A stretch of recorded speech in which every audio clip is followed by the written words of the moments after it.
اسرائیل نے ایران پر براہ راست حملہ کر دیا ہے۔ کیا تیسری عالمی جنگ کی شروعات ہو چکی ہے؟ ایران کے سپریم لیڈر آیت اللہ خامنائی کا کہنا ہے امریکہ کو بھی نہیں چھوڑیں گے، اسرائیل سخت سزا کا انتظار کرے۔ ایران نے ان حملوں کی تصدیق کرتے ہوئے اسے کھلی جنگ کا اعلان قرار دیا ہے۔ ایران نے میزائل ڈیفنس سسٹم کو ایکٹیویٹ کر دیا ہے اور اپنی افواج کو بھی الرٹ کر دیا ہے۔ دوسری جانب اسرائیل کا دعویٰ ہے کہ گزشتہ چند گھنٹوں میں ایران کی طرف سے 100 سے زائد ڈرونز اسرائیل کی جانب آ چکے ہیں۔ السلام علیکم ناظرین، میں ہوں سردار اصغر علی عباسی اور آپ دیکھ رہے ہیں کہو پاکستان۔ ناظرین، مشرق وسطیٰ میں ایک نیا طوفان کھڑا ہو گیا ہے۔ اسرائیل نے ایران پر براہ راست حملہ کر دیا ہے۔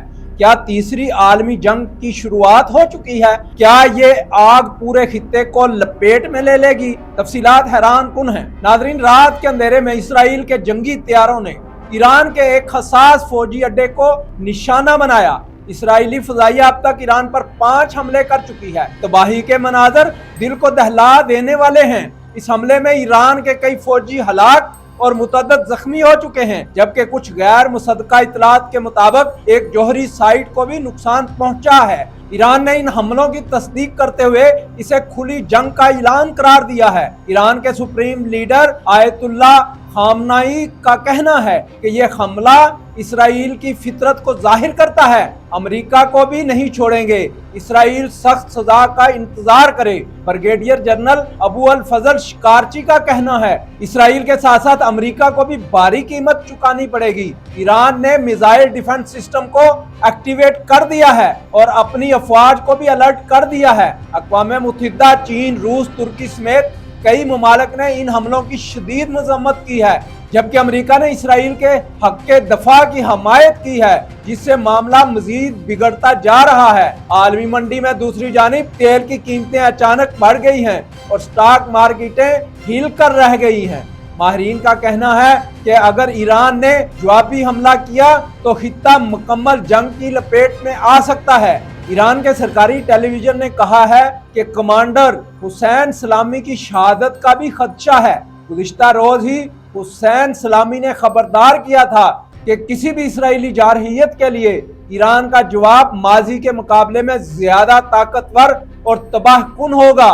دوسری جانب ڈونلڈ ٹرمپ کا کہنا ہے کہ وہ اس حملے سے پہلے ہی آگاہ تھے، تاہم امریکی فوج کا اس آپریشن سے کسی قسم کا کوئی تعلق نہیں۔ اقوام متحدہ کے سربراہ نے مشرق وسطیٰ میں زیادہ سے زیادہ تحمل برتنے کا مطالبہ کیا ہے اور ایران کی جوہری تنصیبات پر اسرائیل کے حملوں کی شدید مذمت کی ہے۔ بین الاقوامی جوہری ادارے کے سربراہ نے بھی ماضی میں خبردار کر دیا تھا کہ اگر اسرائیل نے حملہ کیا تو ایران جوہری ہتھیار حاصل کرنے پر مجبور ہو سکتا ہے۔ دوسری جانب اسرائیل کا دعویٰ ہے کہ گزشتہ چند گھنٹوں میں ایران کی طرف سے 100 سے زائد ڈرونز اسرائیل کی جانب آ چکے ہیں۔ ناظرین، اسرائیل کا ایران پر حملہ کرنا اور بھارت کا پاکستان پر حملہ کرنا دراصل یہ گریٹر اسرائیل کی ایک سازش ہے۔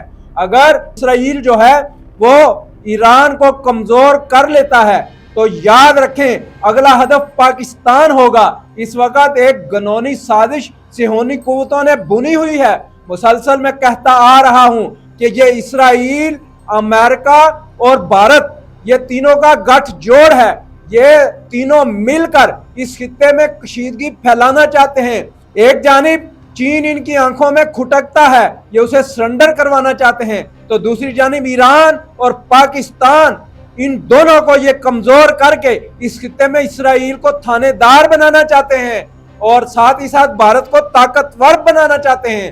لیکن ان کے تمام یہ ارادے منصوبے خاک میں ملیں گے، کیونکہ اگر اسرائیل نے جارحیت کی تو پھر اس کو ایران کی جانب سے ایسا جواب ملے گا کہ ماضی میں اس کی نظیر نہیں ملے گی۔ جس طرح پاکستان پر بھارت نے گنونی سازش کے ذریعے ایک فالس فلیگ قسم کا جو ہے وہ ڈرامہ رچایا تھا اور پھر اسے رسوائی کا سامنا ہوا، تو اسرائیل یہ یاد رکھ لے کہ ایران بھی اس کے ساتھ ایسا ہی کرے گا اور اسرائیل کا حشر بھی ایسا ہی ہوگا، کیونکہ اس نے نہتے فلسطینیوں پر جو ظلم کیا ہے اس ظلم کا حساب ہونا ہے اور اللہ تعالیٰ کی ذات بہتر عدل کرنے والی ہے، اور اسرائیل جو ہے وہ ایران کے ہاتھوں تباہ و برباد ہوگا، کیونکہ ہماری جو دیگر اسلامی مملکتیں ہیں وہ بالکل خواب خرگوش میں ہیں، اور وہ سمجھتی ہیں کہ اگر ہم خاموشی اختیار کر کے رکھیں گے تو اسرائیل سے بچے رہیں گے۔ اوے بزدلو، آپ ظالم ہو اور آپ ظالم کا ساتھ دے رہے ہو۔ 52 اسلامی مملکت ہیں اس دنیا میں، اور خلیج کے اندر صرف واحد اسرائیل ہے، اس کے ارد گرد سارے اسلامی ممالک ہیں۔ ان کو شرم نہیں آتی کہ یہ اس اسرائیل کا ساتھ دیتے ہیں، چھپ چھپ کر اس کے ساتھ ڈپلومیسی بڑھاتے ہیں۔ ان کو شرم بالکل حیا تک نہیں آئی کہ یہ جو فلسطینیوں پر، معصوم بچوں پر جو ظلم ہو رہا ہے، ان کے حق میں نہ تو یہ آواز بلند کرنے کی جرات رکھتے ہیں اور نہ ہی ان کو کوئی لاجسٹک سپورٹ دے سکتے ہیں۔ تو یہ تمام اسلامی ممالک جو اس وقت اسرائیل کے ساتھ جو ہے وہ ملے ہوئے ہیں، یہ یاد رکھیں، اگر یہاں اسرائیل کی تھانے داری کا وقت آ گیا تو اگلا نشانہ آپ ہوں گے۔ تو اس لیے شرم و حیا کریں۔ اسلام جو ہے وہ جہاد کا درس دیتا ہے، اور آپ جو ہے اس قسم کی بزدلانہ سوچ رکھتے ہیں۔ آپ کی اتنی طاقتور ریاستیں ہیں اور آپ اغیار کے ہاتھوں میں کھلونا بنے ہوئے ہیں۔